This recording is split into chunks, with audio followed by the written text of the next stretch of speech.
তুমি এখনো ছোট ছোট বিষয় নিয়ে চিন্তা করো। You are still stressing over the smallest things. আমি যখনই কিছু বলি তুমি খুব ইমোশনাল হয়ে যাও। কিভাবে বলবো? Every time I say something you get overly emotional about it.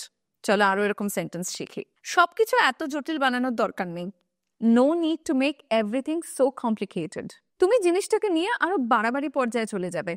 You will blow it up into a huge issue. তুমি যখনই কিছু বলো সব গুলিয়ে ফেলো। Every time you speak you end up confusing everything. এর মধ্যে কিছু বোঝার আছে। Something needs to be understood in this. তুমি সবকিছু খালি বড় করে ধরো। You just blow everything out of proportion. এত সাধারণ একটা জিনিস বুঝলে না? You didn't get such a simple thing. এবার তোমরা বলো, এই তো তোমার একটা বদ অভ্যাস। এটাকে আমরা ইংলিশে কিভাবে বলবো?